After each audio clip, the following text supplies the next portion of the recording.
Hello,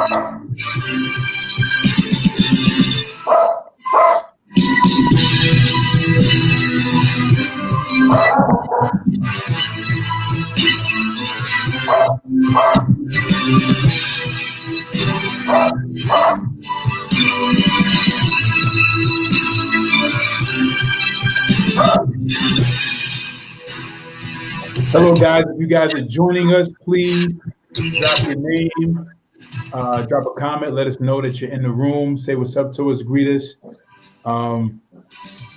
We just wait for some people to come in. We're going to wait a few minutes. We're going to give it like a minute, wait for you guys to come in. We want you guys to take your time and come in. We want you guys to kind of drop a comment, drop your name, greet us, say what's up as you come into the room before we get started. Take a few minutes.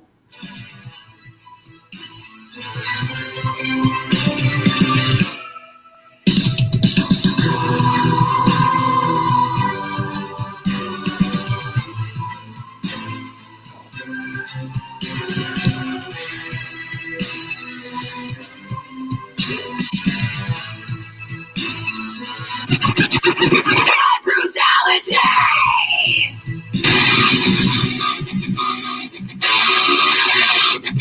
All right, let's rock and roll, Jay. Hello, guys. Welcome to another edition of Wrestling Talks and Thoughts. I am your host, Saheem the Dream, aka Big Daddy Beef. Pause. Yo. we got my co-host Jay, and we have a special guest with us. Please introduce yourself, my man. Ladies and gentlemen, boys and girls, children of all ages, this is your boy Big Baby of the Your Sports Show. Yes, sir. And the Jobatiz Network. Shout out to them too. Yes, thanks for having me on. Yes, thank you, sir, for joining us. We are going to talk wrestling today, and this is what this is about. So, guys, if you guys are coming in, we want you guys to drop a comment. We want you guys to say what's up. Let us know that you're here so we can talk wrestling, so we can discuss wrestling. I know you guys have been thinking about what's going on, what's going to be happening this weekend concerning Backlash. I know you guys have been watching Smackdown. I know you guys have been looking into the news and rumors and what's been going on. So let's get it popping right now. Let's talk SmackDown review. Let's review SmackDown real quick. We're going to go through 3 segments. We're going to go through SmackDown Live. We're going to talk about Backlash predictions and matches. How do you guys feel about the match card? And then last but not least, we're going to talk about news and rumors. So, guys, let's talk about SmackDown. Anybody want to start it off? SmackDown wasn't a bad show. Let's start at the beginning though. Okay. This dumbass piss test and this. I don't like this Jeff Hardy angle. I'm not gonna lie to you. I hate it. Yeah. I hate it. It's like, one, I know people who struggle with addiction and stuff, but that's one thing. The thing is, it is not entertaining. And the problem with this feud is that everything that Sheamus is saying from the beginning is right. There's no level of like, oh, but maybe no. Niggas is tired of giving Jeff Hardy a chance. Like, yeah. I was done with Jeff Hardy after Sacrifice. Right. Sparrow, what's good, Brody? Yeah, like I was done with him after him and Sting, and he was drugged up with Sting. I was like, all right, whatever. Yeah, yeah. So before we even continue on with the first segment of SmackDown, yes, let's talk about Sacrifice. So I didn't watch that match. I'm not big into Impact, but I read the news and know what's going on as far as like wrestlers coming in, wrestlers leaving, certain things that happen, as far as backstage. And I know about the whole match at Sacrifice. So apparently at Sacrifice, Jeff Hardy had a title match. I guess I think it was either to defend the title or take the title of Sting. And he came there completely like drugged up. He couldn't even wrestle like the whole match.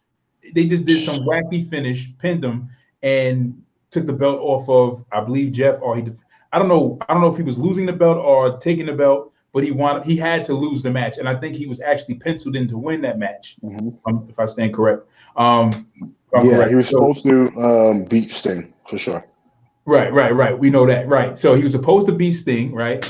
And yeah, so do any of you guys find this like angle a little bit offensive and kind of disrespectful? Like they like. I apologize. I mean, it was Victory Road. I'm sorry. Let me correct myself. It was Victory Road. Okay. Yes, it was Victory Road. But do we find it offensive? I mean, I find it a little bit like. The only thing I found offensive was honestly when he actually threw the pee in Sheamus' face. I was like, wait, did we really just watch that? Like. Okay. Let me just start off, right? So this segment starts off with Sheamus, walking down a ramp with his little flat top, looking like he combed his head with a brick, right? He gets inside the ring, right? He gets in the ring. He, does his little spiel. Jeff Hardy comes out. They're having this conversation about this match that they're supposed to be having. Jeff Hardy talks about how Sheamus set him up, and this all this foolishness, and then he is. He has to take a piss test in the ring. So I'm saying to myself, I'm like, so we're going to sit here and watch SmackDown, watch this dude on not live TV, but I know it was live at the time. It was live TV, pull his meat out, right? Even though it's blocked, right? Pull his joint out, take a piss test, they're going to put some apple juice in the cup, right? You know what I'm saying? Like, it's apple juice, it was a real urine, right? You know what I'm saying? And go through the whole angle. And I was just kind of like saying to myself, like, this is ridiculous.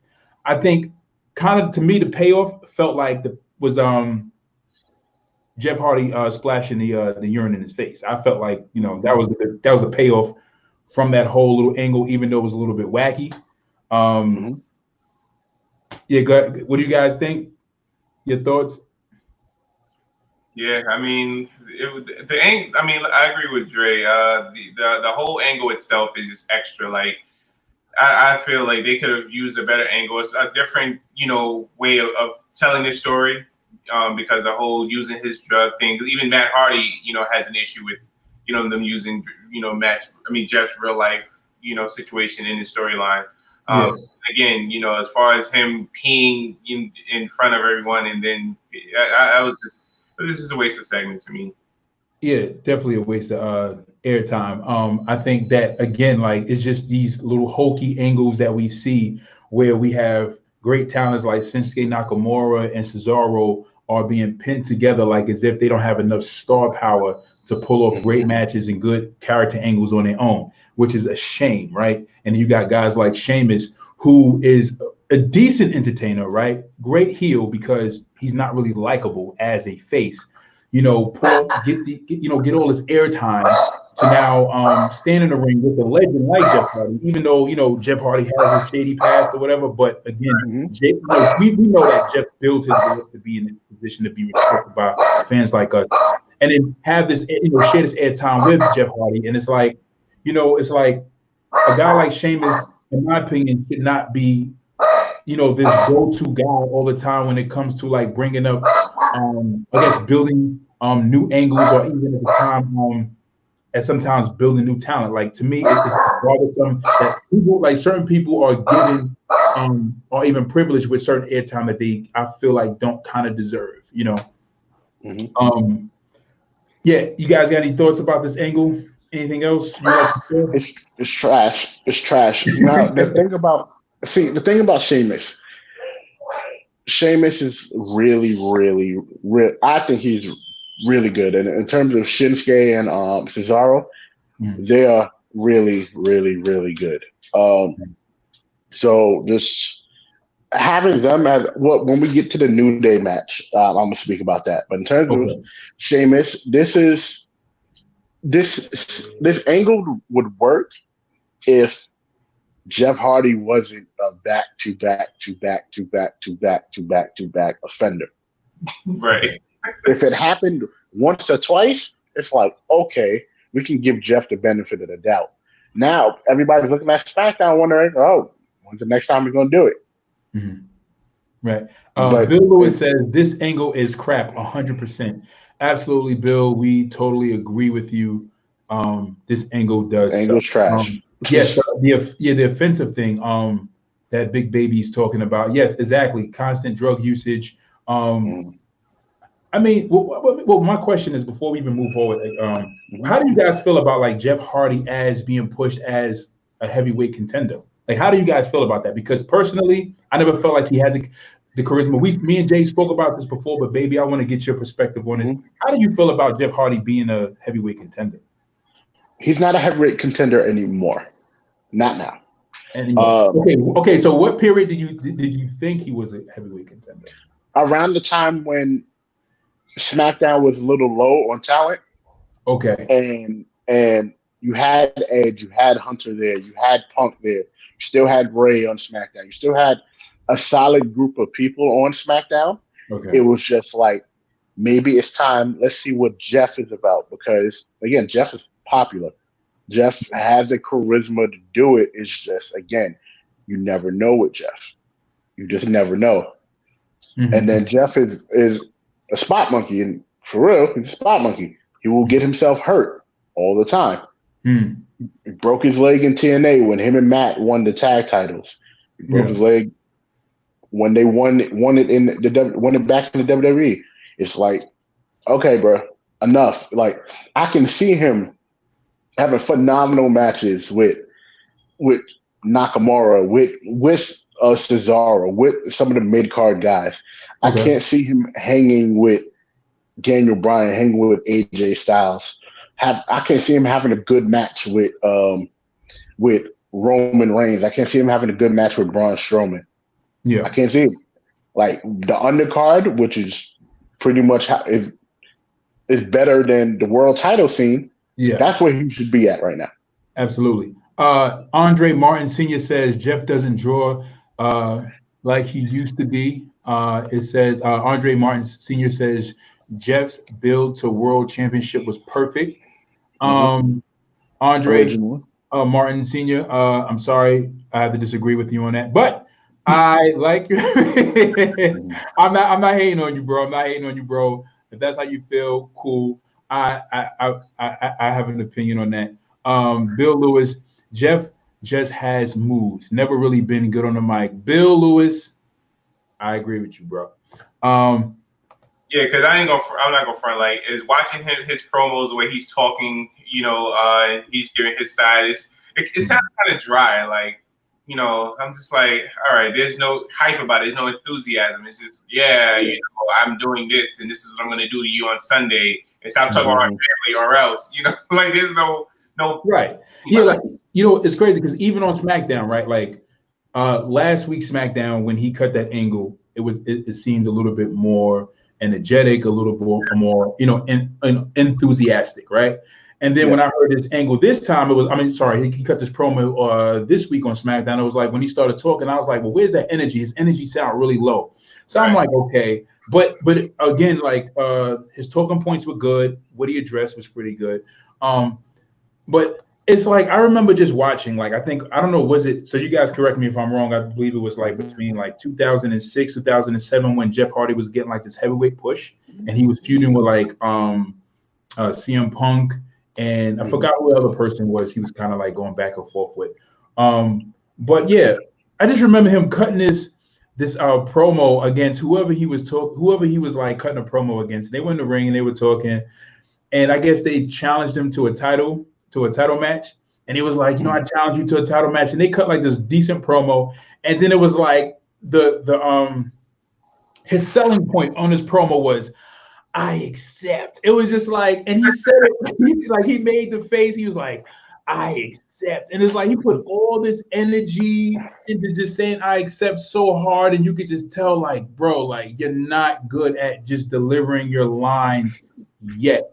And I think to me that was a point of that I've seen in Jeff Hardy that kind of made me kind of just be like, I don't know yet. It shouldn't, with Jeff, it shouldn't be a yet, especially since you've been here before. You've been around long enough to learn how to cut promos. At the beginning, I didn't like Rey Mysterio talking. I hated when Rey spoke. Now it's like, okay, I can deal with it.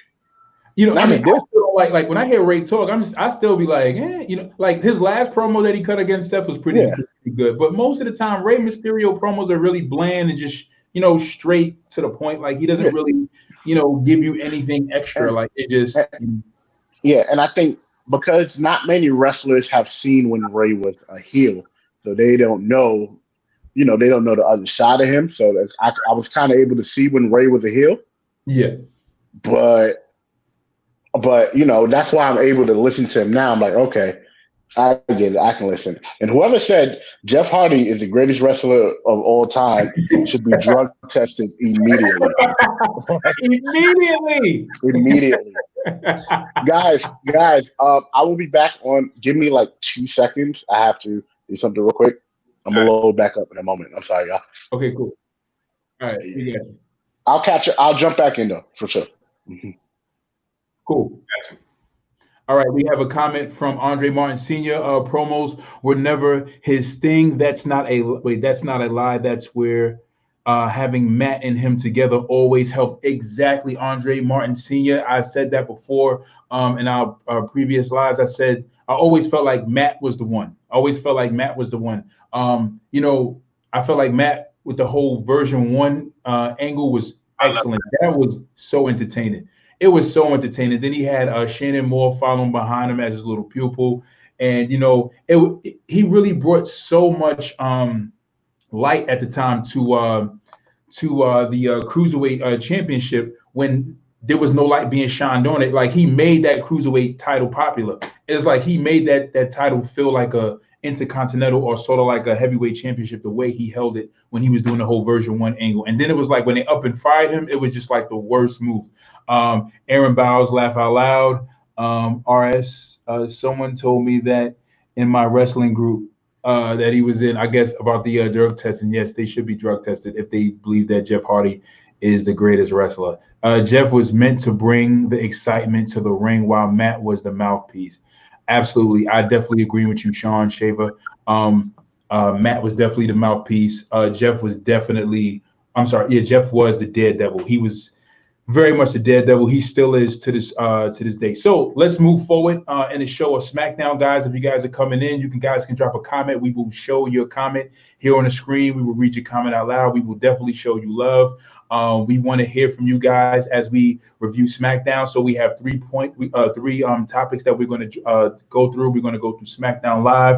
We're going to talk about Backlash match predictions. We're going to go through the card and predict the matches. You guys tell me what you think about what's going to happen at Backlash. And then also we're going to, last but not least, go through news and rumors. We know you guys love the news and rumors to find out what's going on backstage concerning the wrestlers, the pay-per-views, and the matches and so forth. So we have, what's the next segment, JJ? We have the match with New Day, Shinsuke Nakamura, and Cesaro, right? Yes. I'll start. Well, I like the match. It was decent. I like the fact that New Day came out, with the armbands and the whole, Black Lives Matter, so that's kind of cool.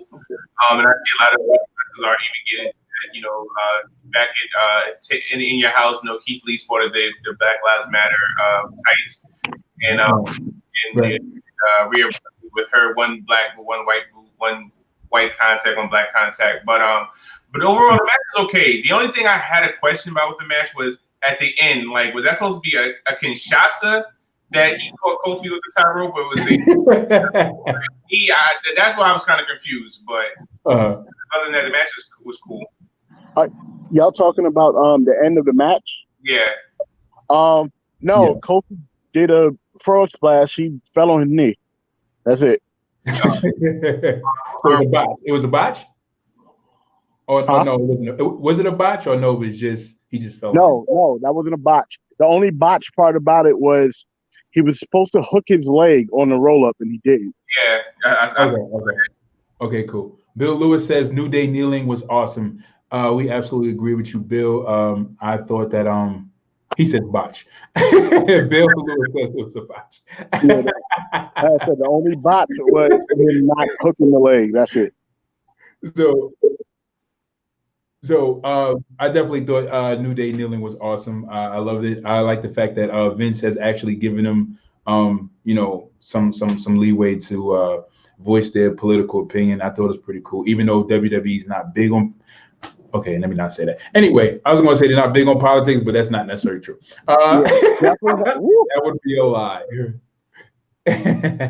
Oh man. Ricky J. Pate. I hope I'm saying it right. Hey yo, yep, I like wrestling. Get a shout out. Okay, Ricky, you can get a shout out. Ricky, how you doing? What's up? All right, so moving forward, so Big Baby, what did you think about the match between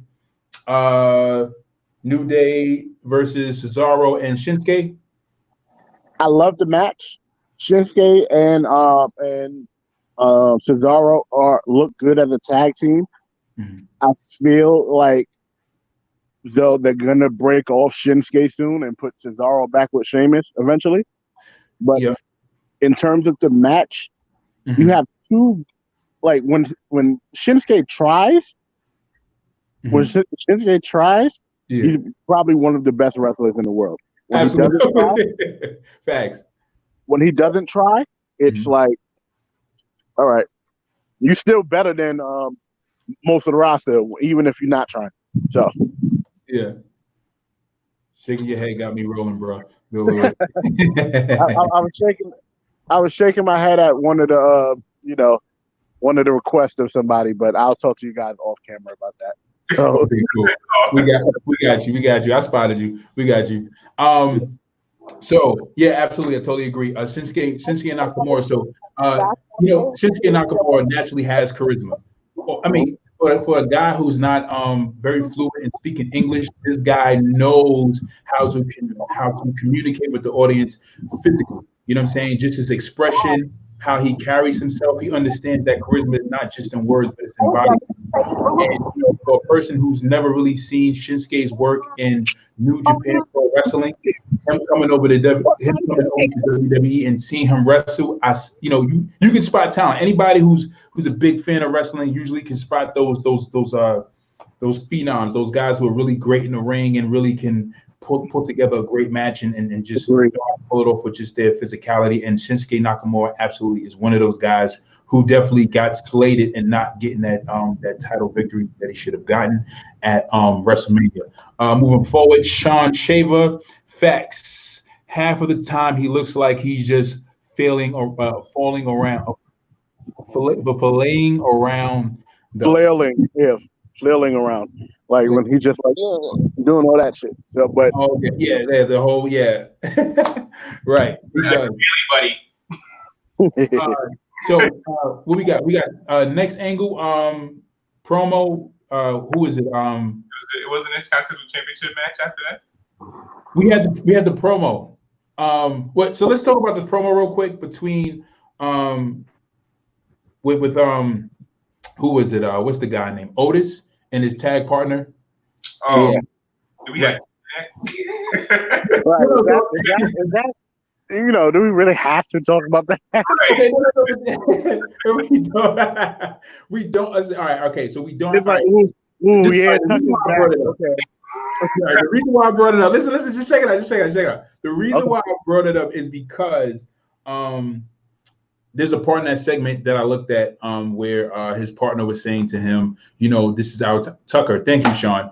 Tucker. I'm not a big right. Thank you, Sean. Thank you for telling me who it is, Tucker. So there's a part in the segment where Tucker is talking to Otis, and he's saying that tonight is your opportunity to possibly cash in your Money in the Bank briefcase. Yeah. So there was a rumor going around about how he may be cashing in his Money in the Bank briefcase on the tag titles. That it might not even be on heavyweight gold. It might be on tag titles. So the fact that they're actually alluding to Otis really cashing in his briefcase on a heavyweight championship champion is really like, again, we're still trying to fit this in our mind. We're still trying to grasp, really okay, where they really kind of going with this angle here. You know what I'm saying? So it's just, so that's the thing I just wanted to bring up. So I'm just thinking, do you guys think that they're really going to go all the way with Otis really obtaining a heavyweight championship? Do you think it's possible that Otis may be a WWE champion and that they may be taking the title off of Braun using Otis in order to give that title to someone else? No.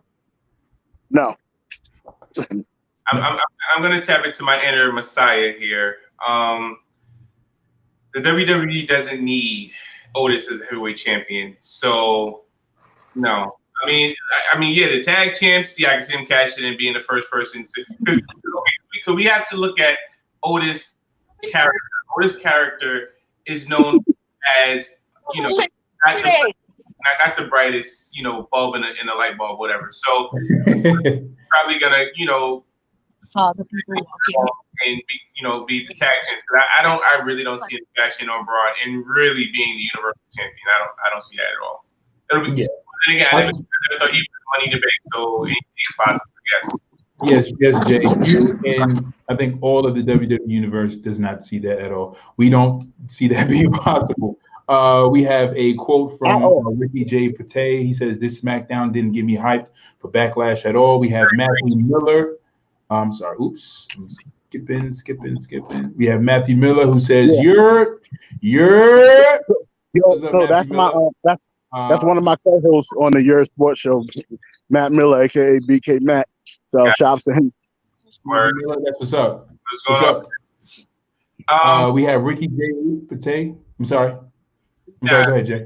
Oh, so one of the comments that was up where it said SmackDown gave me hype by Ricky Pate. I agree. I was gonna, you know, wait to the end of the show to mention that, but for a go home show to hype the you know, the pay per view, I don't think they did a good job at it. To me, it was a typical regular SmackDown match. I mean, SmackDown pay per view. It wasn't like a go home show to me. No, absolutely. That's absolutely right, because SmackDown is like the last show they have before Backlash, and that's true. Like SmackDown, as a matter of fact, if I would have watched SmackDown, I would have totally forgot that Backlash was even happening this Sunday. Right. Like it's like nothing about SmackDown made me think of Backlash, especially leaving out of watching SmackDown. Absolutely. Get through these few comments real quick. We have Ricky J. Pate. This was a very missable SmackDown. This is why they are losing the casual fans. Ricky J. Pate says Fiend is the next champion. Hopefully he I don't know about that, Ricky. Bill Lewis, that would be whack. The tag belts, Otis is a nowadays Eugene. Bill, you struck something right there, Bill. Absolutely, Bill. He is a nowadays Eugene. Absolutely, Bill. I totally agree with you, bro. Well, he's still a worm, so I guess that. Yeah, man. He always, man, still in moves, man. Come on. I mean, but wrestling moves are always recycled all the time. It's supposed to be recycled. It's supposed to be respectable. As a matter of fact, I heard a quick story. I heard a story about Diamond Dallas Page having a conversation with Randy Orton, and it was actually DDP. Was that on the Diamond Cutter? Yep. Exactly. And apparently Randy Orton does not remember this conversation because he allowed him to use the move, said, "Go ahead, you can use it, blessings to you." So Randy Orton uses he used the RKO, which he used the Diamond Cutter, which is not an RKO, but he does it with one hand. But anyway, he said he put his own spin on it, but apparently he doesn't remember. We know they recycle. Comment real quick. Let's go to Sean Schaefer. I never understood why he won the Money in the Bank. Wouldn't Aleister Black have been a better option? Sean, yes. You know what?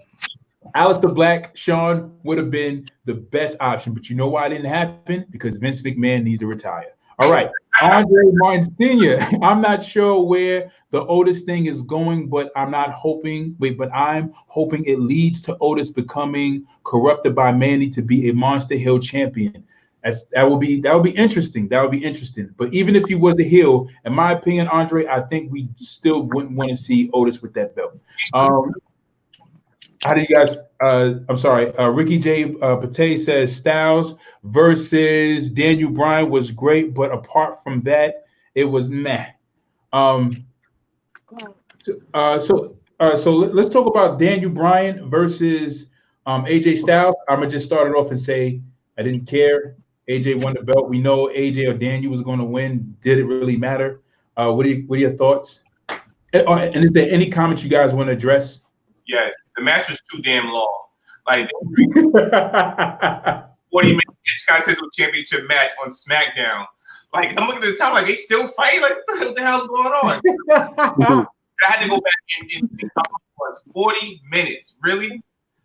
But you know, it was a good match. It just kind of started losing my interest after a while. You know, they working on each other's body parts. You know, it was kind of like, a great spot was when Daniel went for the running knee and he caught him in the Styles Clash. I like that spot.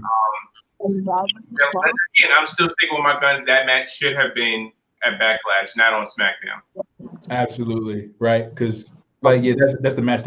I mean, you know, Big Baby, you want to chime in?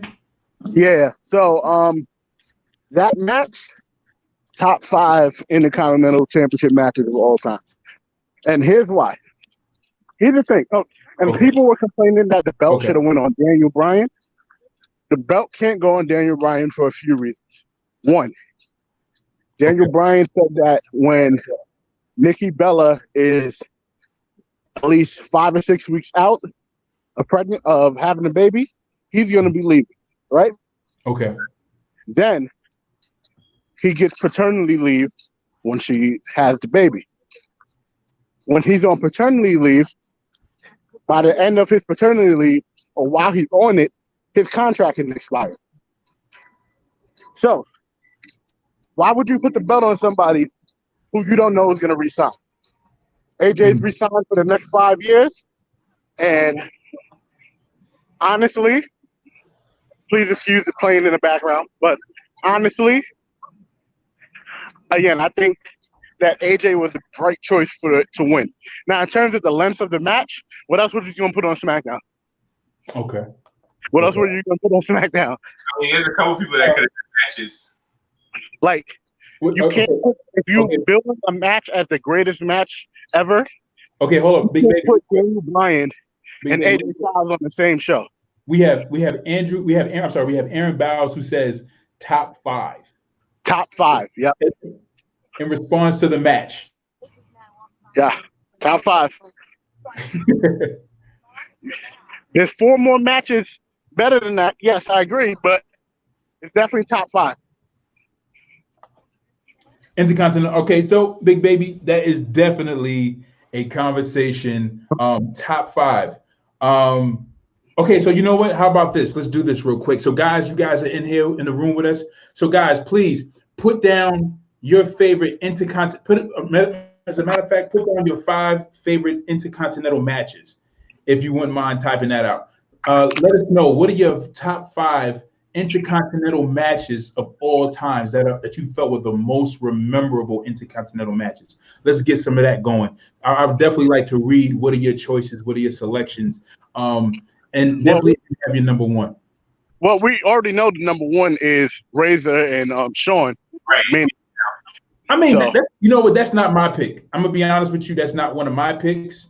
As a top match, because and I say this because I wasn't there at that. I wasn't watching at that particular time to really appreciate it. And then I am big on nostalgia, so I'm the type of person who can go back and watch an old match and kind of get into old material and appreciate it for what it was at its time. But I always felt like the second ladder match they had was far better. I felt like they mastered it, and there were just certain spots that they were hitting and things they were doing in the second match that they didn't do in the first. You know, it felt like they knew what to do now, and it's the second time around.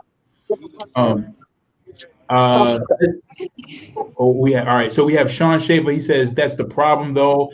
It's the same people over and over with so many superstars that don't even make it into filler matches. Absolutely, Sean. I totally agree with you.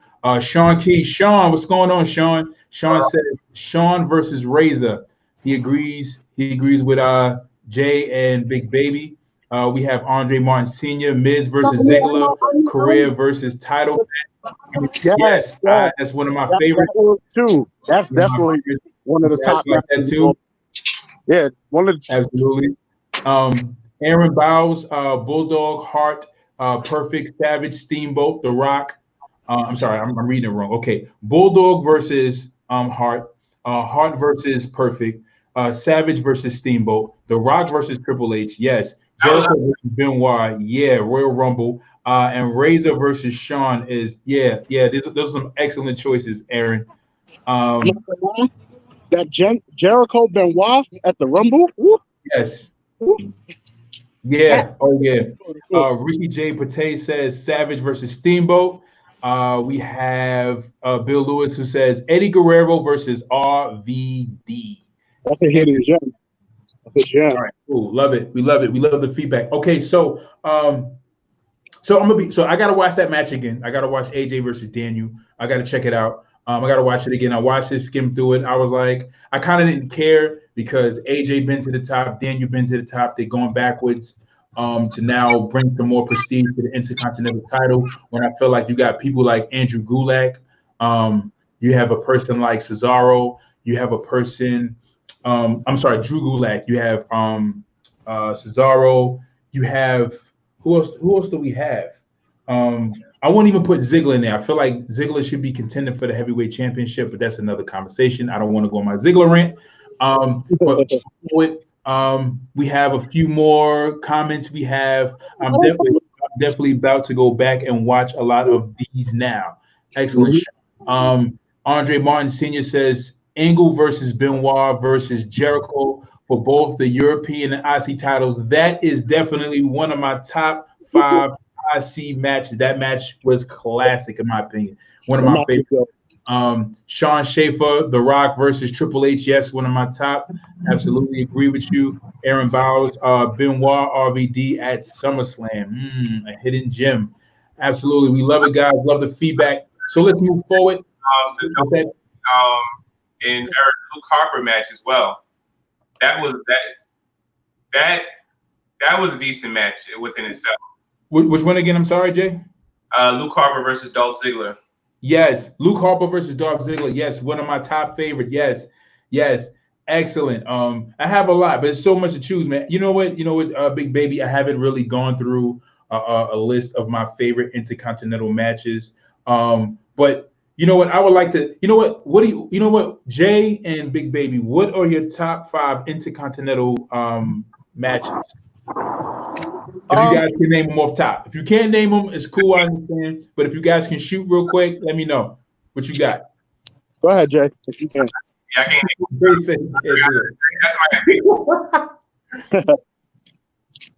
my what you got? Me? What do I got? All right, what you got? Can you do it, or you need time to think about it? You know what? I'll post it later on. Okay, I really got to sit down because y'all mentioned some stuff where I was like, oh wait, I forgot.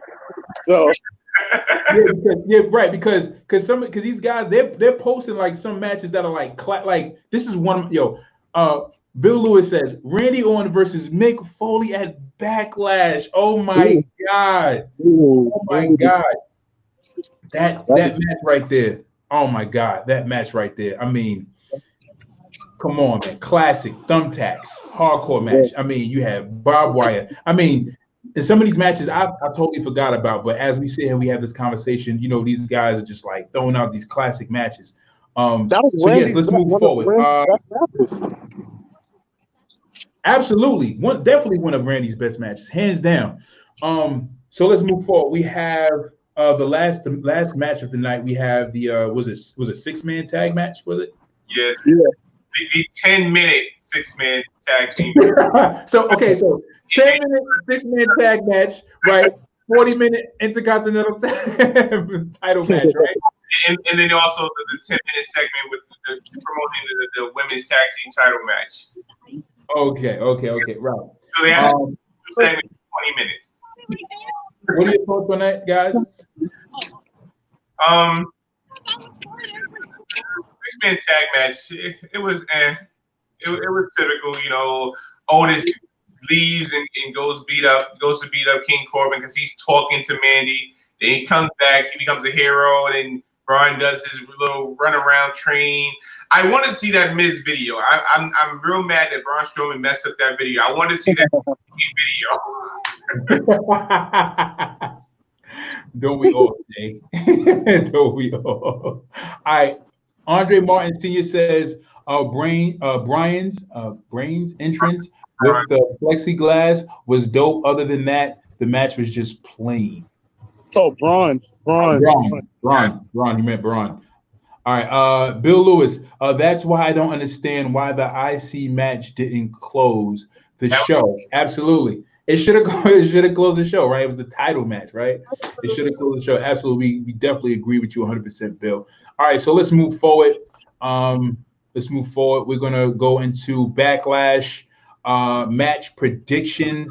How do you guys feel about the match predictions as far as the card? So let's just go through the card real quick. Okay. Let's see who we have. Card. So the first match we have, Jeff Hardy versus Sheamus. What are your guys' concerns? Please tell me, how do you feel about this match? How do you feel? What are your thoughts on how you think it's going to go? Sheamus versus Jeff Hardy. Do you guys have any concerns about this match?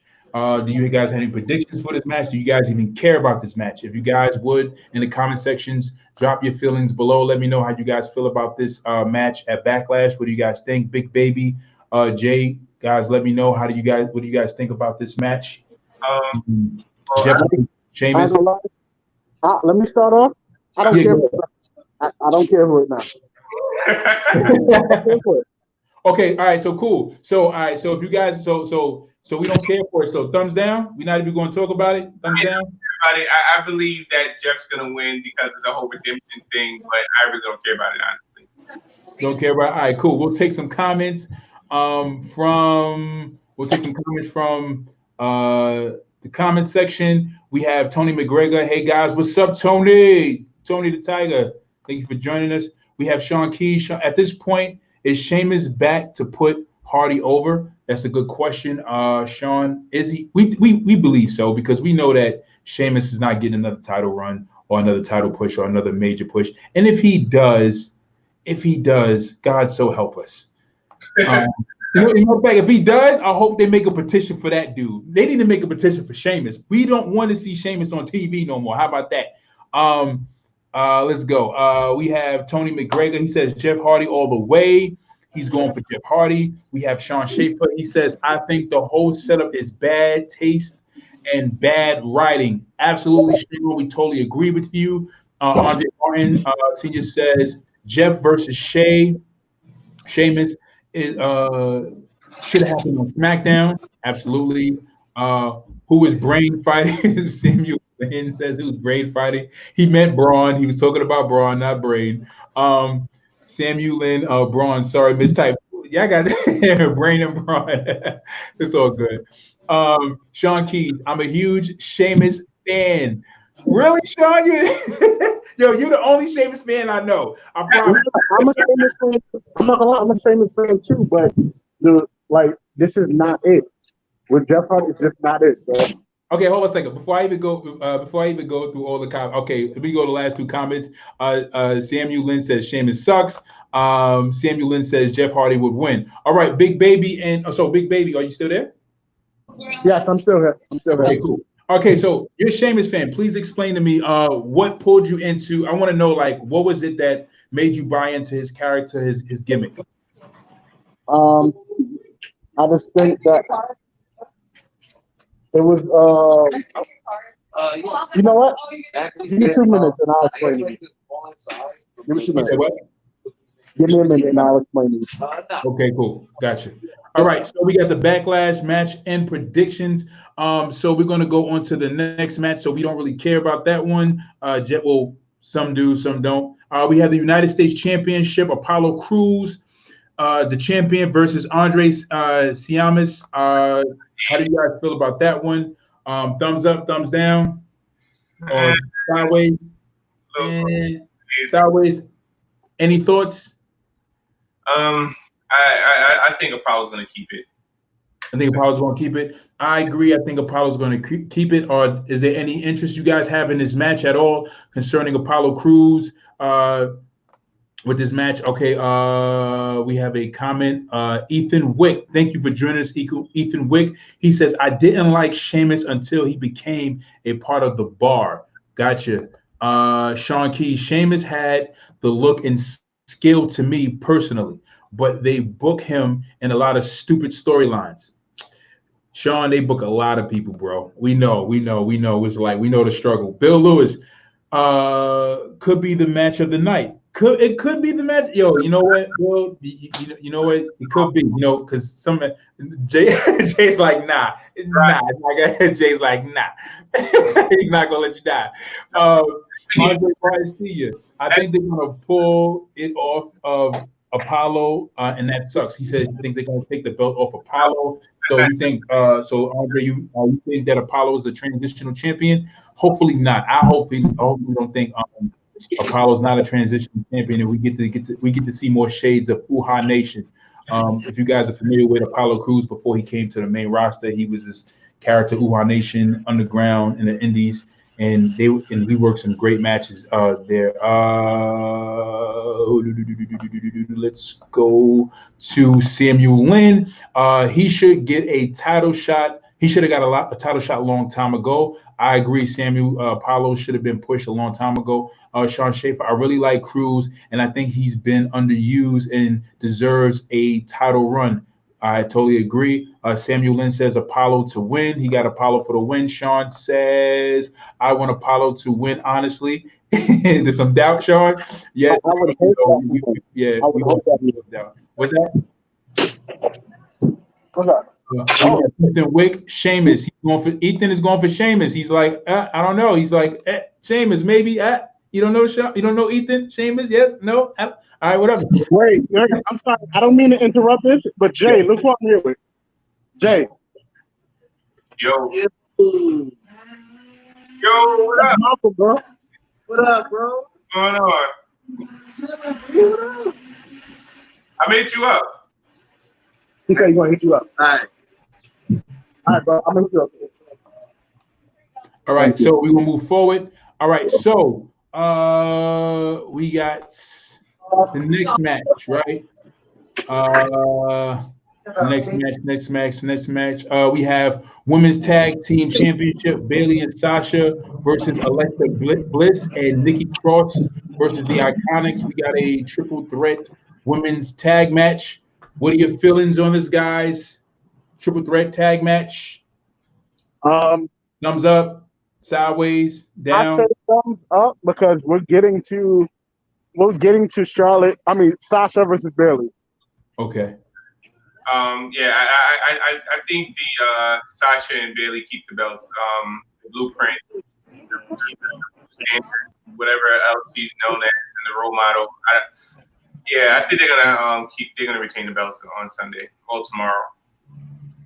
Yeah, if they lose the belts, I wouldn't be surprised. Especially how wacky things have been in the WWE. Knowing Vince nowadays, you never know, right? You never know in the WWE. I definitely think they lose the belts. Was that? I think they lose it, and that continues to set up the Sasha Bayley's program. Right. Because Bayley's going to blame it on Sasha, and if you guys remember, every time Sasha wins a belt, she never has more than one title defense. Which is true. Which is very true. But I don't see them giving it back to the Iconics because it's going to make it seem like for some reason they can't beat the Iconics, and I don't see them making Nikki Cross and Alexa Bliss 3-time champs. So that's the only why I say that they keep it. Wait, hold a second. So you said whenever Sasha gets the belt, she never has more than one title defense, right? No, it's not successful title defense. Because remember, we had a conversation. She never had a successful title defense. Remember the feud she had with Charlotte? Every time she win the belt, when she goes to defend it against Charlotte takes it. So we had this conversation too. Right. So but they have had tag title defenses. Was that one? They didn't have a tag team title defense. They won it and they lost it at Mania. No, they defended it. They had the belts for like maybe 3 or 4 months or something like that. They Right, had it for but like they a small didn't period of defend time. Nah, they defended on NXT. Oh, they have one title. I'm sorry, one title defense. My bad. Wait, one title defense? I think they had more than that. Nah, they defended it a few times. Nah, you have to remember at that time they weren't putting all the women's tag team title belt on pay-per-view still in, and the belts just came out because it was Elimination Chamber, Okay. and then a pay-per-view in between that, and then Mania. Okay, cool. All right. Okay, you know what? I don't even remember. I'll take your word for it because I don't even remember. All right, check this out. All right, so we got Eric Allen, Haley, Bailey, and Sasha retains. Bliss turns heel on Cross. Something to think about. Ethan Wick, thumbs up for the match. Ethan, Sean Keys. I think this turns into Sasha versus Bailey in the end. That's what we're hoping for, Sean. We really hope for that match. We want that match for the most part. Ethan Wick, Iconics. He's going for the Iconics. Ethan Wick is a fan of Iconics. We have Sean Schaefer, Bliss, and Cross to win to set up a blame story. Cool, we got it. Bliss and Cross, that'd be cool. Sean Keys, if y'all been paying attention, they've been having little tips during and after the match. So who's been having the tips? Is it Alexa Bliss and Cross that's having the little spats, or is it Sasha and Bailey? I think it's the Iconics. It's the Iconics that's having the spat. Yeah, because remember, what's her name? Peyton Roy. Yeah. Billy Kay smacked the shit out of Peyton Royce. She's like, "Oh, I'm so sorry." Yeah, I remember that. Okay, we got Sasha and Bay. For the pick. All right, so moving forward on the card for Backlash, we have Raw's Women's Championship, Asuka versus Nia Jax. Thumbs up. Sideways, thumbs down. thumbs down, Jay. Thumbs down. Asuka's gonna win. I mean, thumbs up for Big Baby. Big Baby got thumbs up. This match, I'm sideways with this. So we got a thumb sideways. We got a thumbs down. We got a thumbs up. I'm gonna tell you my feelings on this match. If Asuka does not get injured by Nia, you don't get botched. I think this match could be good. I think that, Asuka's excellent. I love her. I was definitely a big Nia fan. I like Nia. We have Sean Keys who says Nia for the win.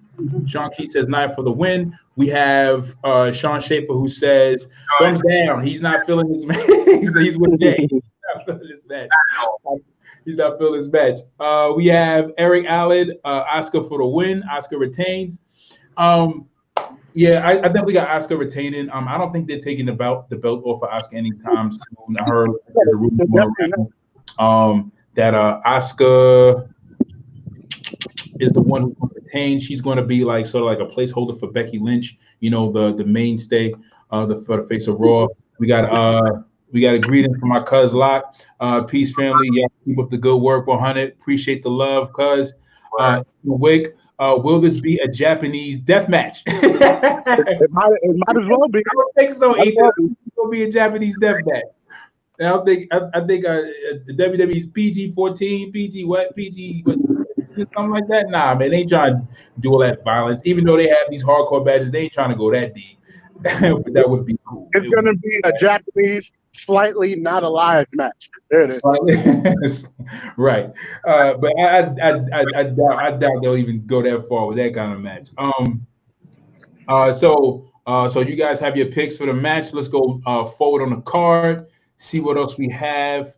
We have the Universal Championship, Braun Strowman versus The Miz and Morrison. Thumbs up, sideways, thumbs down. What we got for this match? I have a thumbs up. Jay got a thumbs down. Big Baby got a thumbs up. You got 2 thumbs up, 1 thumbs down. Definitely thumbs up. I'm not liking the pay-per-view at all. You're not feeling this pay-per-view. Okay, all right. Let's wait till we get to the end first before you go in. If you got a rant that you want to go on, I'm gonna let you do your thing. Let you say what you got to say, big baby. If you got a rant that you want to go on real quick, I'm gonna let y'all say your piece. So my feelings on the match. I think it's going to be an entertaining match. Watching the Miz and Morrison fight Braun, more than likely get the crap beat out of him, or if not, they're going to show an interesting dynamic of just kind of beating up on Braun. Mm-hmm. But I think it's going to be an interesting match. We'll see when we get there. Ethan Wick thought that was funny. We have Sean Schaefer, comedic relief match. Comedic relief, right? We have Eric Allen, who gives a thumbs down to the match. He's not really feeling the match. All right, let's move forward in the card. We have two more matches. We have Drew McIntyre, who is the champion, versus Bobby Lashley. Guys, give it the thumbs up, sideways, a thumbs down. What you guys got? Thumbs up for the culture. Thumbs up for the culture. Thumbs up for the culture, says Big Baby.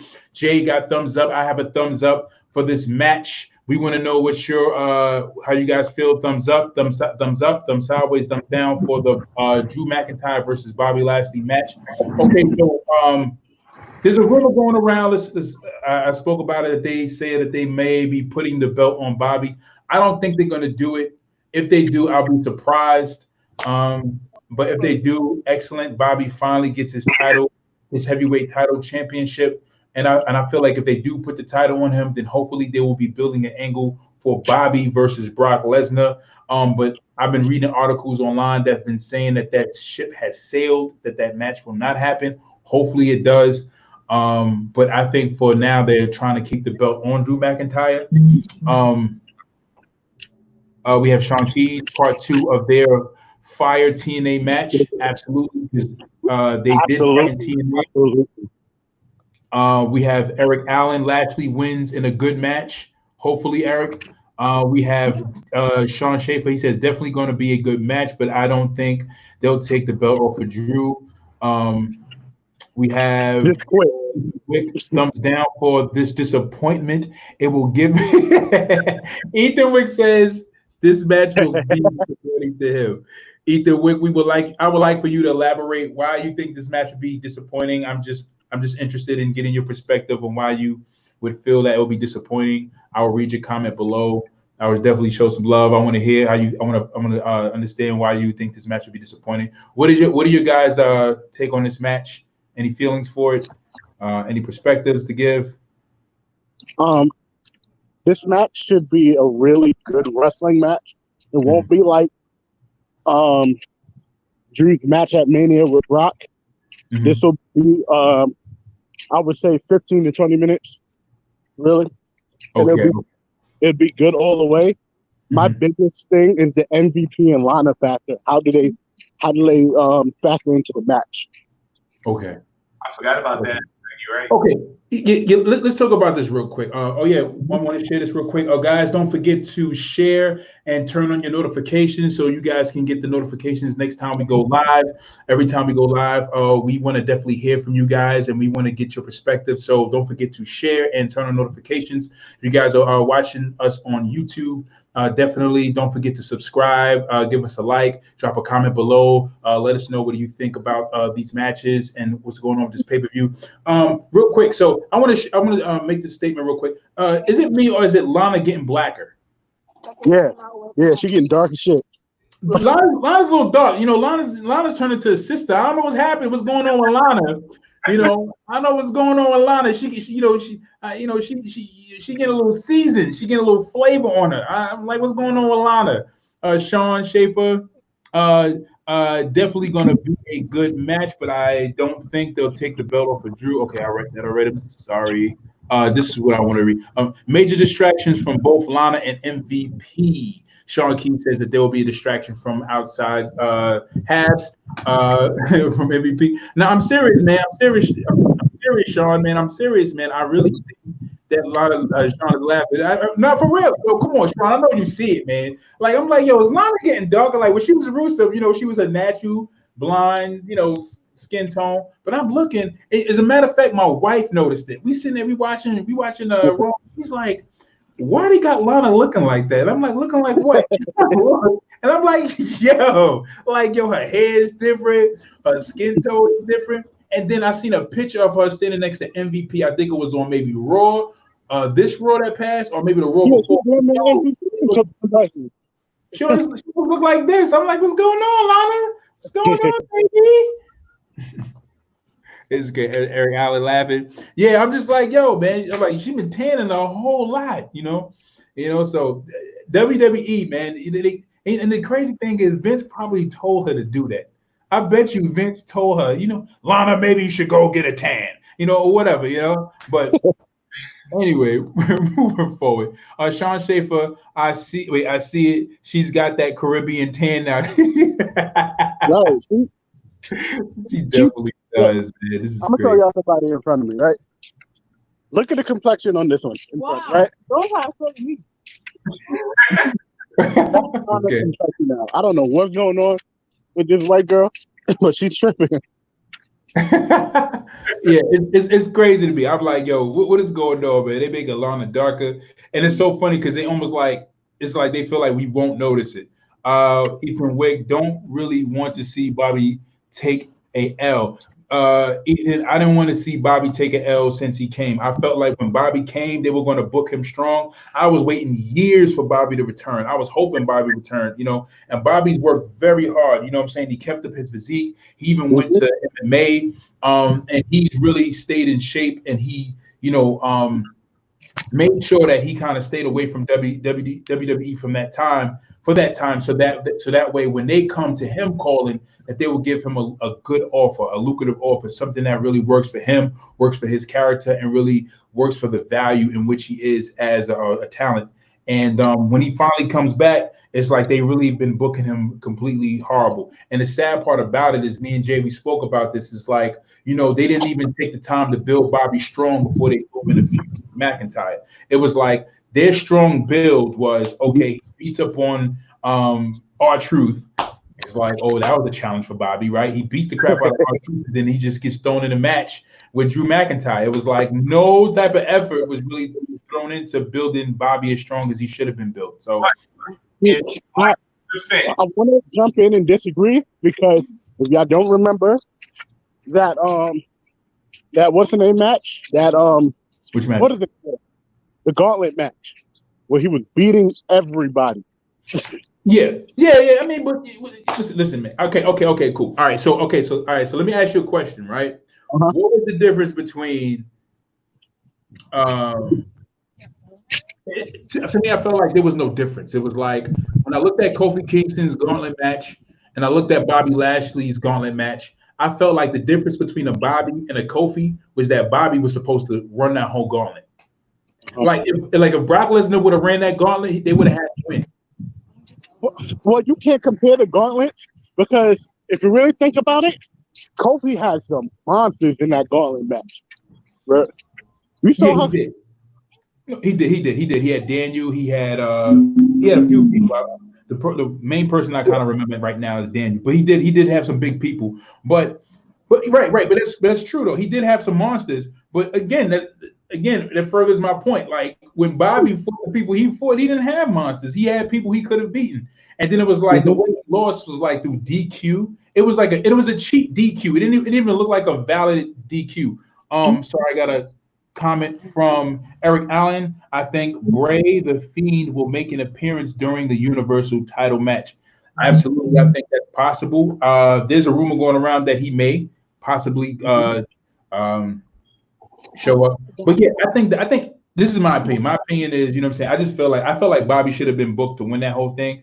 Even though he was booked to win that one gauntlet match, but it's like with Bobby, they book him strong and then they just book him in these wacky storylines. It's like, okay, so like, why are we doing this whole marriage thing with him and Rusev? It's like when they did the whole thing with him and Leo Rush, I thought that was a great angle. But then when they had him fight Finn Balor, it was too soon for Bobby to lose. I felt like he shouldn't have feuded with Finn Balor. And it was like they just like one person had the title for a month, another person had the title for another month, and then it was like they went back and forth, and that was it. And the feud was over. It was very short. to me, I felt like it didn't benefit Finn or Bobby at all. Like, I just felt like their booking for Bobby is like, even when they try to book him strong, it's like they book him strong, and then all of a sudden he goes to this hokey storyline, and then he has this dominating win, and then this hokey storyline, and it never seems as convincing as it should be. Like, I felt like they should just go on this complete run of having Bobby run through, like just maybe 7. If they did it for like maybe like 2-3 months, have him go on this real big dominating streak, then throw him in the title picture, I think it would benefit more. It'd be more convincing. That's just my opinion. Now, in R-Truth's defense, because you said, Bobby ran through R-Truth. In R-Truth's defense, he wasn't focused on a match because he was so focused on getting his 24/7, 48-11 South European Heavyweight Championship back from Tom Brady. So that was his focus. Right. I get what you're saying in terms of, the build, but it's not much building you have to do for Bobby Lashley. Look at him, bro. You got to, it's not much you got to build. To build him, remember, Rusev is no slouch, but we can Big Baby, we get feedback on your mic. Hold on. Your camera. Can y'all hear me? I'm still feedback. I can hear you now. Yeah. Yeah. So, it's not much build you have to do for Lashley. Just like it's not much build you have to do for Brock Lesnar. So when you look at those two, it's like, all right, you look at Lashley, and sometimes you just got to forget about the stuff that they put him through. It's just like, yo, that's Bobby Lashley. Like, who's stopping him? Yeah. Yeah, that is true. I mean, it is, but honestly, can you honestly, even though, like, I look at it like, okay, you don't have to have much build for Bobby. That is true. That is true. But from a storyline perspective, does it really feel natural though? Does it really feel like this is a natural thing? Like, does it really feel natural that Bobby is fighting McIntyre the way he is without a solid build? Like, do you really feel like the storyline is progressing naturally? Well, here's the thing: who else would you put in that spot on Raw? Right. Who else would I put in that spot? Is there anybody else on Raw to put in that spot? Is there anybody else on Raw to put in that spot? Like, who do they have? They have like 5 people in the roster right now. Literally. Yeah, Seth just lost, so yeah, absolutely. It was like, who else do we have?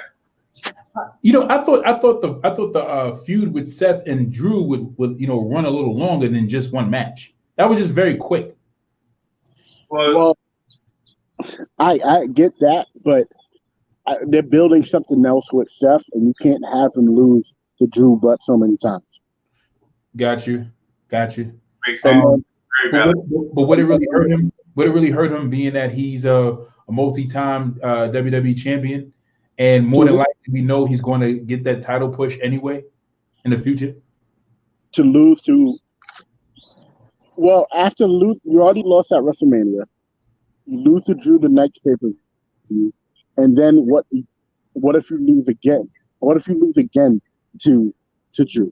So now you're starting Seth back at the bottom, which you don't have to because you don't have anybody to be there. You don't have nobody on Raw. Yeah. You really don't. Who are you going to push? You going to put MVP versus Drew McIntyre for the championship? You're not. They could. You're not gonna, they could. But they're not. You're right, but they're not. Right, that's true. They're not. And then, Aleister that spot. It would. Aleister Black. I mean, yeah, it would be a baby versus baby, but yeah. Okay. Sean Schaefer says it's like you said earlier. Vince needs to retire. Eric Allen says it feels like filling a title match. This is a quick feud, maybe to start something for either Drew or Lashley.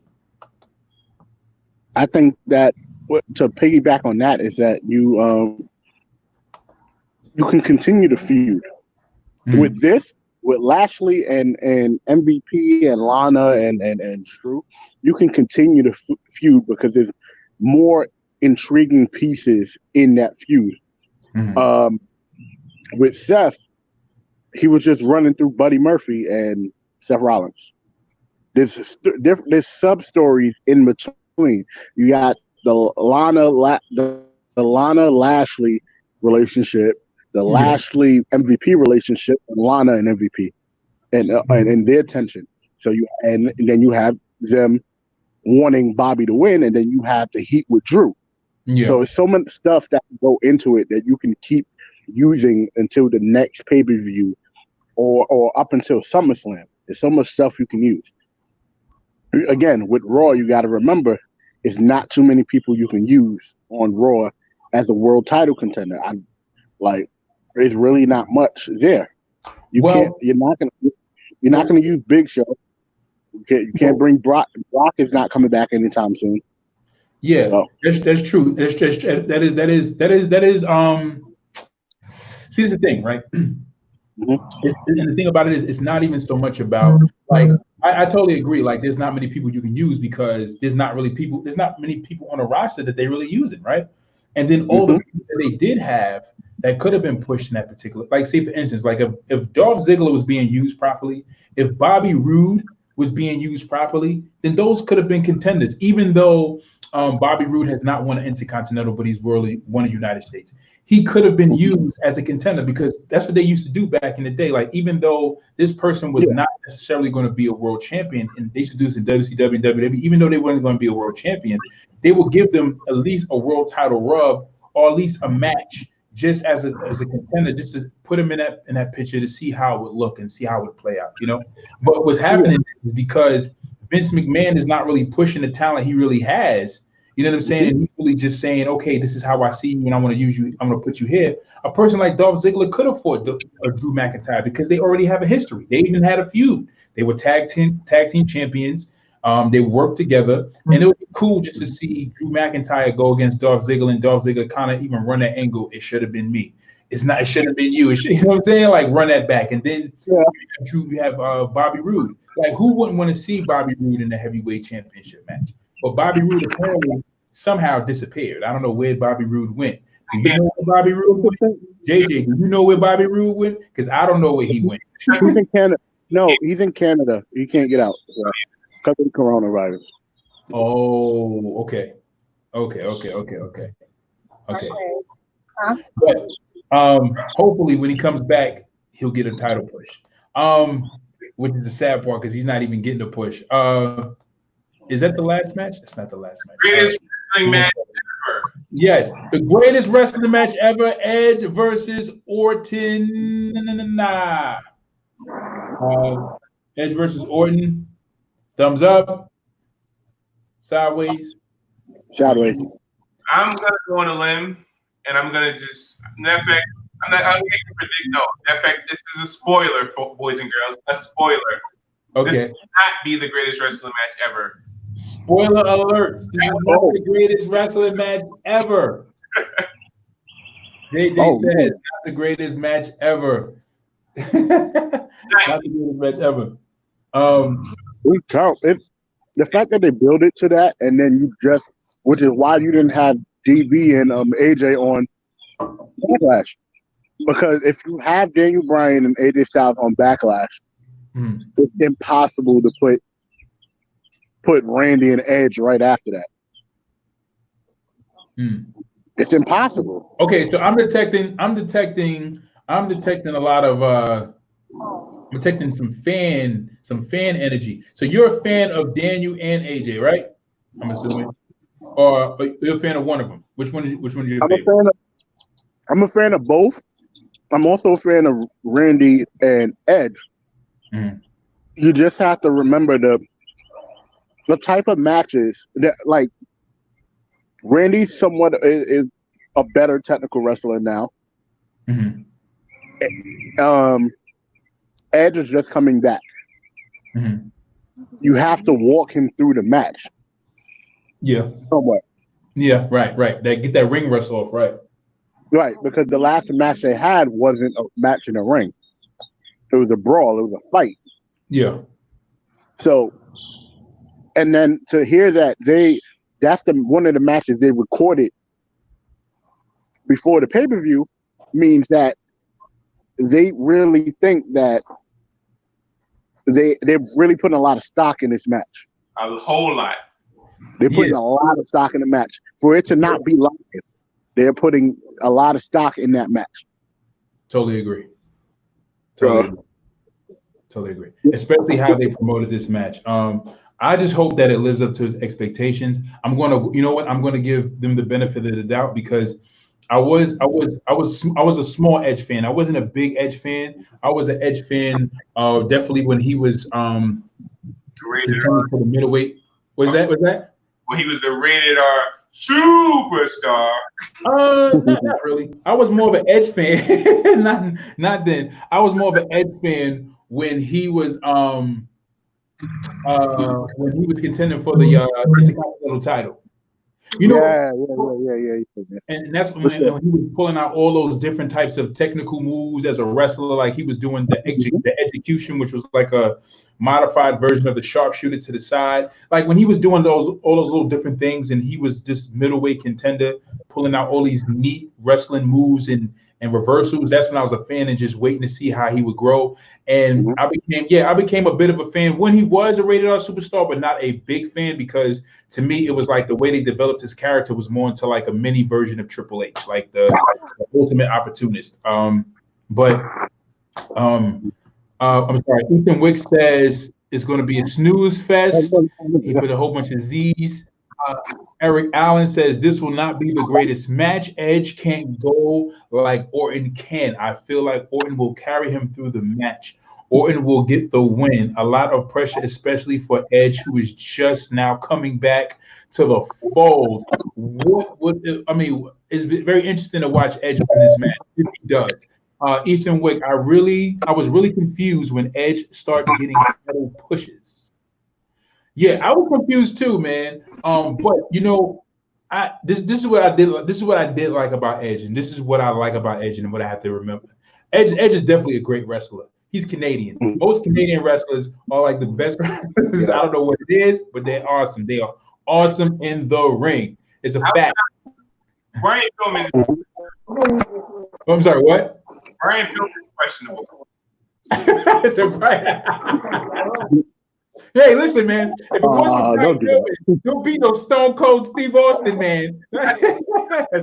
I'm joking. Very true. But That's very true. As far as if wrestler, he trained in a heart dungeon, like how can you not be good? That's Hollywood was, Pillman became an expert. Yeah, that's try to get it, man. If you traded a hard dungeon, how could you not be good?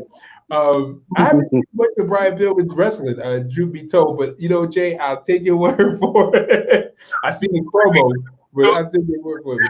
He's just being disrespectful. That's all. He's being disrespectful. He's being disrespectful. His match, right? That's all. He's being disrespectful. So if you remember his matches, point well said. That proves my point right there. Oh man. But Randy. Hold on. Like, answer that. They don't put anybody in the Hart Foundation. Remember that. That's true. Mongo Michael was in the Four Horsemen. Let's remember that too. I said Hart Foundation and the WCW Four Horsemen. Come on, bro. Come on. That is true. Because, I put the Hart Dynasty versus the Four Horsemen in WCW. Come on. Yeah, that's true. I would definitely take the only person in the Four Horsemen I would take is the only people I would take was Flair and Benoit. Everybody else I couldn't care for. Arn was pretty good. Who? Arn Anderson. Arn. Oh, Ron Anderson, not Arn Anderson. Ron. Arn Anderson. Arn. Arn Anderson. He's whack. Anyway. Nah, man. Flabby old man. Nah, B. Nah, man. You can't. I ain't taking that day. Nah. What's that? That's a hot take, bro. That is a hot take. No, I mean, who? Arn Anderson? You're saying that? Yeah, he was black. That's man. a hot take, bro. Nah, I'm not a big fan of Arn Anderson. I thought he was okay. I wasn't really impressed with his Ethan. Ethan didn't respond. He was like, Okay. But you know, Arn Anderson. I mean, I wasn't really impressed with. So you guys know that. I mean, Arn Anderson, he was good. He was good at cutting promos. I wasn't a fan of his. But I don't knock. I mean, I don't knock anybody who's a fan of his. So you know, it is what it is. But my favorites is Chris Benoit and Ric Flair. Yeah, I think it was a Four Horsemen at one point, but I think it was like for like a week. Yes, yeah, something like that. But yeah, Benoit was one of the best horsemen. Yeah, sure. Definitely. But the Hart Foundation versus the because I don't think like the only person that ever held like a major title in the Four Horsemen was Flair. Like nobody else out of the Four Horsemen while being on had the U.S. title. What'd you say? On won the U.S. title at one point. Yeah, I mean, like, if you're talking about overall, Arn won the U.S. title, and I think he won the NWA title at one time too. Wait, who won the heavyweight title?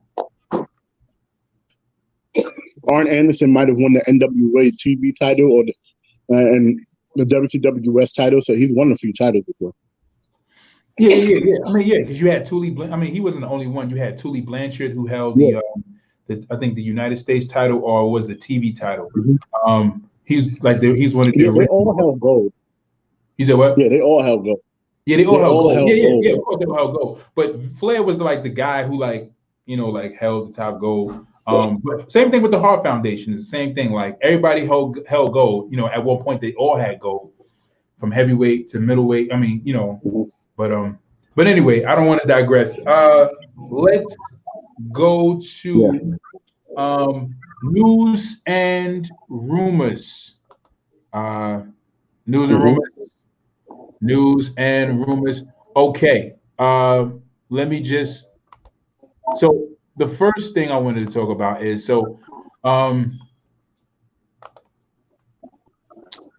first things first. Nia Jax, JJ's favorite wrestler. Nia Jax comments on criticism from fans in her in-ring work. Nia Jax, she responds. She says, "What's that, Jay?" Maybe my favorite football player, but I don't know about. He's their favorite football player.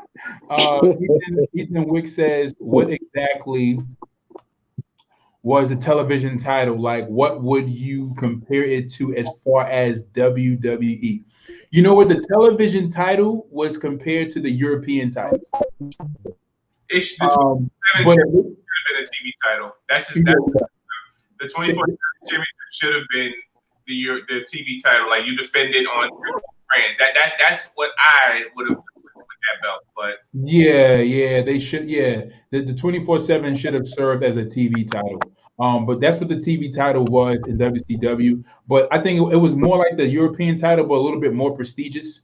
You know what I'm saying? Like the European title, I don't know. Did anybody really care about that belt? Like people had the belt, but it just never lived up to the prestige of like an IC belt or really being compared to the IC belt as much as they tried to push that title.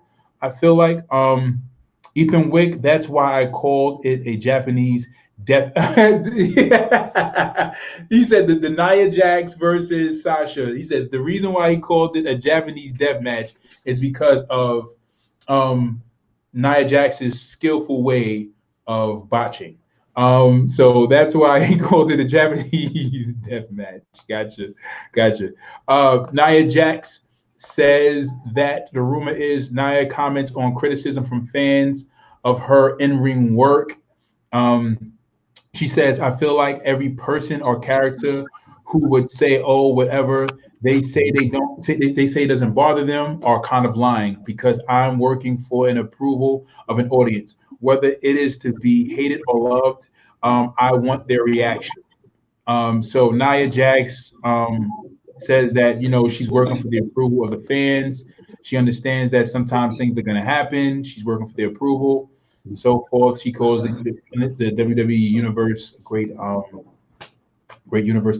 Eric Allen, Nia is dangerous in the ring. Nobody is safe. You know what? It's funny because this is something else. You know what? Let's go to this real quick. I'm gonna say this. I'm gonna go to this last comment, and then I'm gonna go to This other thing this other article I found. Ethan Wick only went British only when British Bulldog held the European title did it mean something. Got you, Ethan Wick. What about when Sean held it?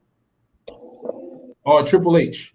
It still didn't mean nothing. They were just playing around with the belt. It was just something so they could say, "Hey, all right, I have a title. I'm not going to the Hall of Fame, so I can be a Grand Slam champion." That's what those were. Same feeling, right? Yeah. I think somebody I thought was very interesting with the belt was William Regal when he had it. I was thinking I think he brought a different feel to it when he had it. I think it was a little. He made it important. Was that? He made it important. Yeah, absolutely. So the other rumor is that Nia Jax, right, reportedly went to Vince on what is her name, Alexa Bliss's behalf for Ronda Rousey injuring Alexa Bliss. Like when they had their two matches, apparently. Oh yeah, I heard about that. Yeah. Ronda Rousey is also affiliated with Botchamania. So that's very interesting. I found that online. I thought it was very interesting. Well, here's the thing with that report that confirms that Nia Jax confirmed she went to WWE officials about Ronda Rousey hurting Alexa Bliss in matches. So Ronda was, being a little too much MMA or UFC inside of the WWE. All right. Well, here's my thing on that. Okay. How long hypothetically speaking, how long has Ronda Rousey been wrestling, entertainment-wise? How long has Nia Jax been wrestling? Right. Exactly, right? Right. Like, Nia Jax has had the pleasure of going through NXT. Yes. Yeah. She has the pleasure of being part of the Anoa'i family, right? Right.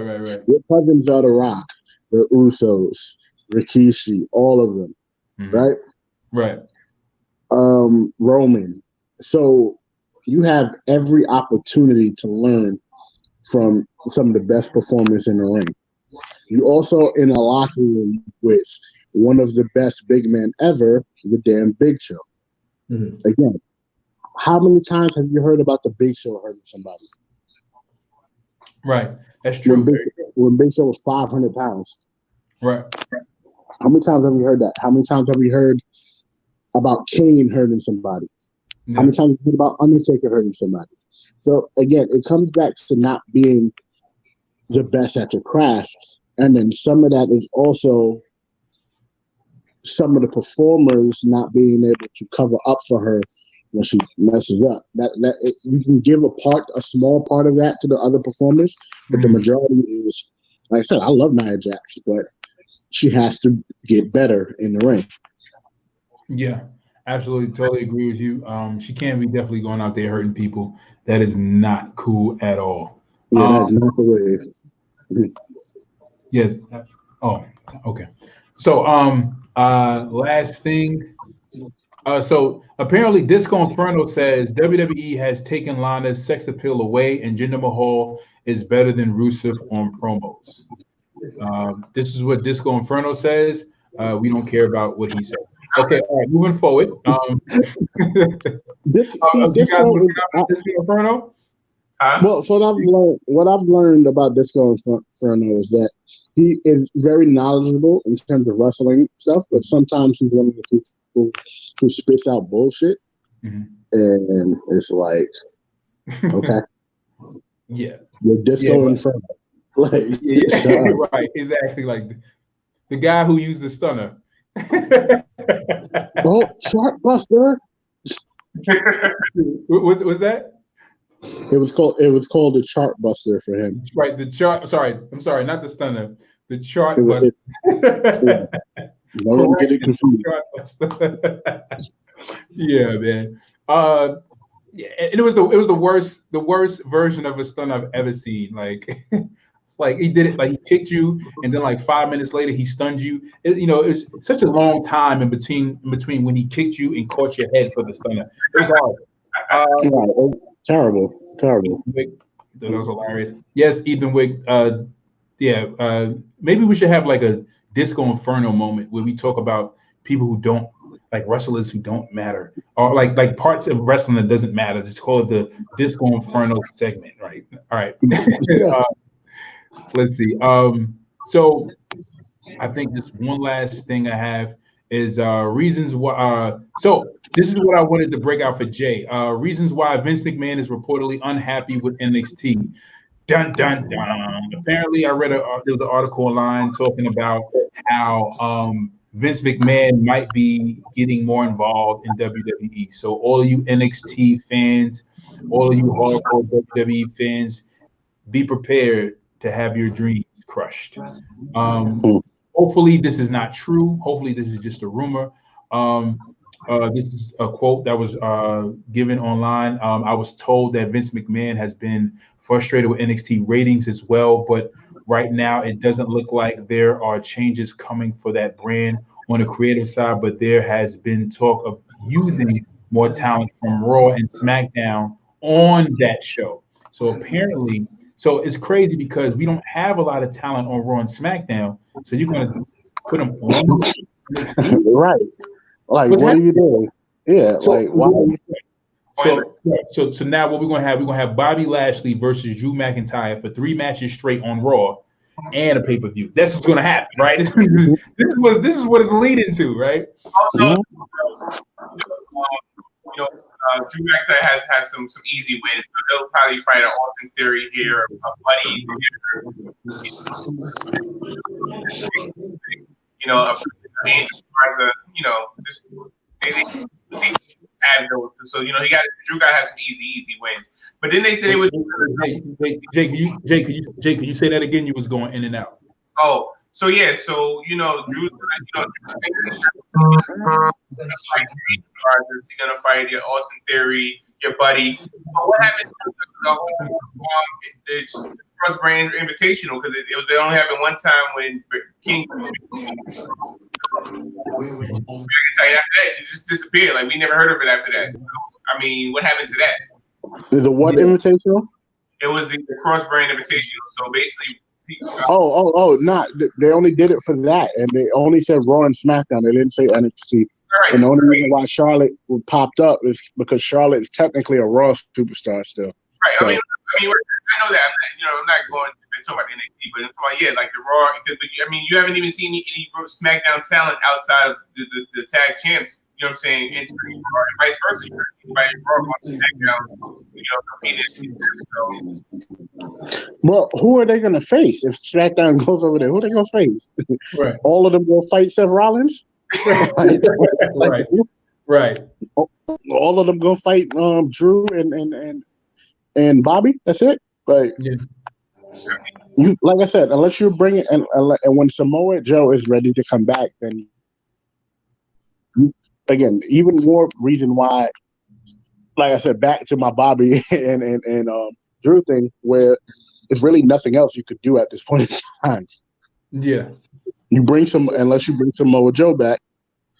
And what I'm hearing is that they love him so much on commentary, they probably won't be back in the ring, but so often.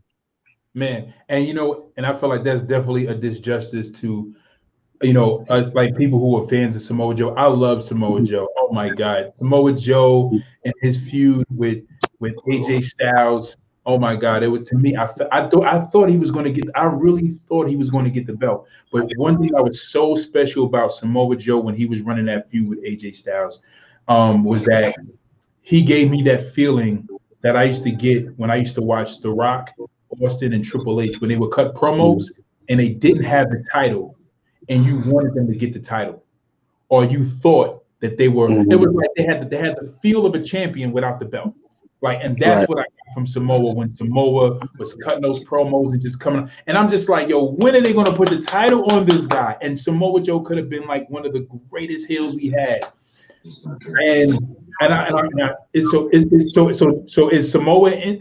Samoa done? Is he out? Like, is he? No, he's I think he's healed, but they don't have anything for him. So I think he'll probably be back after SummerSlam. Maybe. You know, what'd be really dope? What would be really dope is if he runs a feud with, I guess if they decide to keep the belt on Drew, and as Drew is running his feud with with Bobby, that somehow, some way, Samoa Joe, I don't know how he gets caught up in the mix, but he comes off a commentary and just put what's his name, Drew McIntyre in a Coquita clutch, and just tells him like, I'm your next opponent. Like that'll be cool. Like I think that'll be pretty dope. Well, you also got to remember too. You also got to remember too. You remember in TNA, remember the Beatdown Clan, right? Yeah. If you watch, Joe was in the Beatdown Clan, so I wouldn't be surprised if they pair Joe with Lashley and MVP. Yeah. That'll definitely be great. That'll be great. All right, so we're gonna take these last comments and we're gonna sign off. Eric Allen says, "God, no, please, leave NXT alone." Eric says, "Leave, right? Leave, right? Got it." Ethan Wick, imagine good old JR Chartbuster. Sorry, still getting the chuckle out of it. Right. Okay, I got it. All right, I got it. Imagine good old JR Chartbuster. Right, got it. Gotcha. Sorry. Joe is one of the best in the industry, absolutely. And Eric Allen, I'm sorry, guys. Sometimes I read like a robot. Eric Allen, Joe would be a great champion. Hopefully, he comes back soon and wins the title. Man, I really wish they can do. I feel like I don't like but he's Joe's one of those guys that like if they're going to transition the champion off of Drew, they could definitely go to Joe. Like that can go to Joe, and I feel like Joe can have a run like CM Punk. I feel that confident about Joe, in my opinion. And they can do that with Joe. They can give Joe that belt for the whole year, and you'll be entertained. Because and what makes Joe so genius is the fact that in the confines of a script that they give him to read from, and what he has to deliver to his opponent, and what he's restricted from saying and what he can say, the fact that he does it so well in those confines shows how ready he is. Besides his in-ring work and talent, guys, that's it, Big Baby. Thank you for joining us today for edition of Wrestling Talks and Thoughts. Jay, my co-host, thank you for coming on. Last comment, Eric Allen, Joe should have been a champion before Strowman. Absolutely, Eric, we totally agree. Guys, don't forget to turn on share, turn on your notifications, and please join us again next time for Wrestling Talks and Thoughts. I am your host, Saheem the Dream, with my co-host.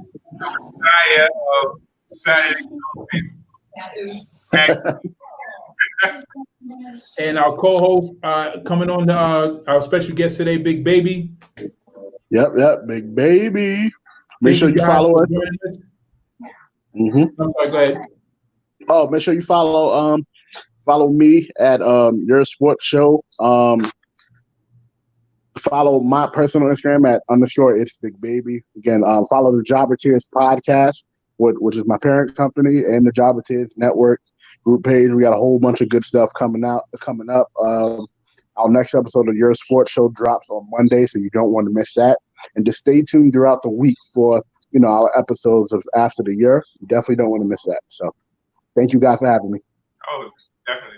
Absolutely. Yo, it was a pleasure. Thank you for coming on. Yo, guys, if you were watching on YouTube, don't forget to subscribe, leave a comment below, turn on those notifications. We will see you again next time for Wrestling Talks and Thoughts. I'm your host, Saheem Ramsey, with my co-host, Jay, and we will see you later.